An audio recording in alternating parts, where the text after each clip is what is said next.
अध्यक्ष महोदय, आपने मुझे 10वीं पंचवर्षीय योजना पर बोलने का अवसर दिया, इसके लिए मैं आपका आभारी हूँ। आपने मुझे कम समय दिया, इसके लिए भी आभारी हूँ। अभी मेरे से पूर्व कुछ सदस्यों ने हम पर यह आरोप भी लगाया कि हम योजना में विश्वास नहीं रखते। उन्होंने तो यह भी कहा कि हमारे चुनाव घोषणा पत्र में भी उनको इस बारे में कुछ नज़र नहीं आया। मैं इस बारे में यह निवेदन करना चाहता हूँ कि उन्होंने कोई दूसरा घोषणा पत्र देखा, गलत घोषणा पत्र पढ़ा और उसी को हमारा घोषणा पत्र समझ बैठे। लेकिन मैं यह कहना चाहता हूँ कि हमारा घोषणा पत्र इस समय मेरे पास है। इस घोषणा पत्र में हमारी घोषणा में योजना के बारे में स्पष्ट रूप से कहा गया है कि हम योजना पर विश्वास रखते हैं, लेकिन ऐसी योजना पर विश्वास नहीं रखते जो जनता के दुखों को दूर नहीं कर सकती, जो जनता के कष्ट दूर नहीं कर सकती। आज तक जितनी भी योजनाएं बनाई गई है, जिन्हें हम पहली पंचवर्षीय योजना, दूसरी पंचवर्षीय योजना और 10वीं पंचवर्षीय योजना आदि कहते हैं, और उन योजनाओं में हमने जो कुछ निर्धारित किया उनसे हम जनता के दुखों को दूर नहीं कर सके और जनता के कष्ट दूर नहीं हुए। इन योजनाओं के परिणाम भी हमारे सामने हैं। बड़े बड़े अनुभवी बैठे, उन्होंने योजनाएं बनाई, लेकिन योजनाएं ठीक प्रकार से कार्यान्वित नहीं की गई। उन योजनाओं में काफ़ी दोष थे, जिसके कारण ये योजनाएं लोगों के दुखों को दूर नहीं कर सकी। लोग दुखी रहे। मैं यहाँ पर कहना चाहता हूँ कि जो हमारी योजना थी उसका परिणाम क्या निकला।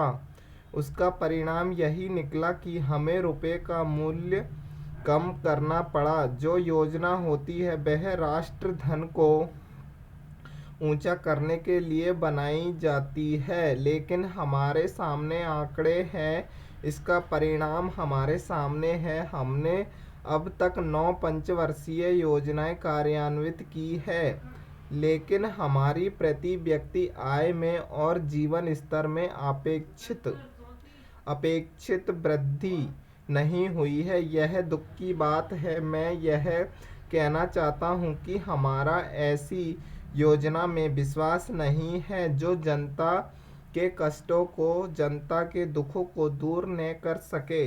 हम ऐसी योजनाओं पर विश्वास करते हैं जो उनकी आयु बढ़ा सके, उनका आर्थिक विकास कर सके, उन्हें उन्नत कर सके। सभापति महोदय, ये शब्द मेरे नहीं हैं बल्कि राष्ट्रपिता के हैं। जो लोग आज सरकार में बैठे हुए हैं, क्या वे अपने दिल में सोचेंगे कि यह देशद्रोह शब्द बालकों को अंग्रेजी पढ़ाने के लिए राष्ट्रपिता का कहा हुआ है। आज 54 वर्ष देश को स्वतंत्र हुए हो गए, लेकिन राष्ट्रपिता की इस बात पर आज तक ध्यान नहीं दिया गया है।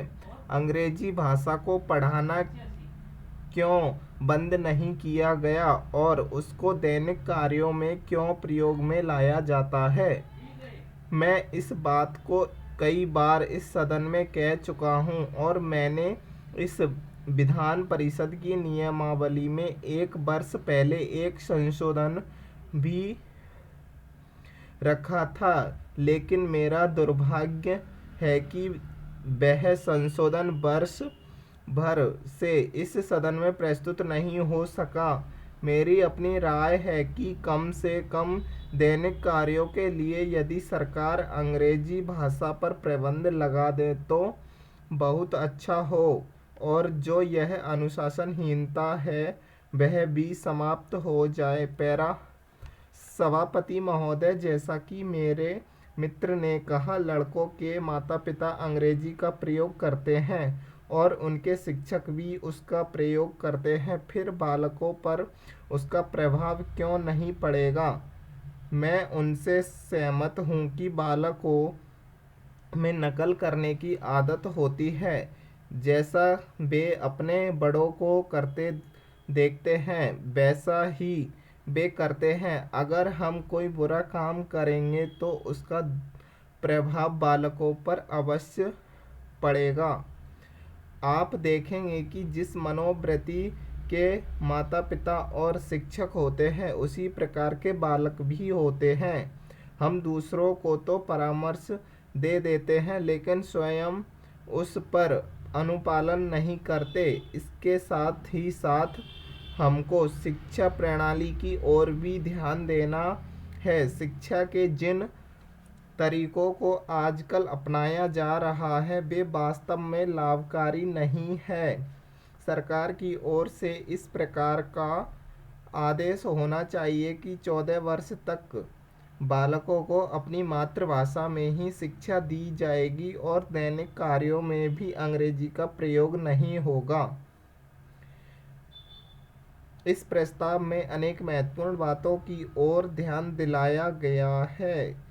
मैं समझता हूँ कि जब माननीय मंत्री जी इस का उत्तर देंगे तो कह देंगे कि हम बहुत सी बातों पर कार्यान्वयन कर रहे हैं, लेकिन मैं समझता हूँ कि उन पर कोई कार्यान्वयन नहीं हो रहा है। स्टॉप।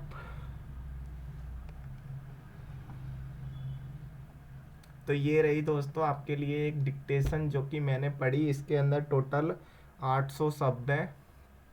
आप इसको राइट करना। तब तक के लिए बाय।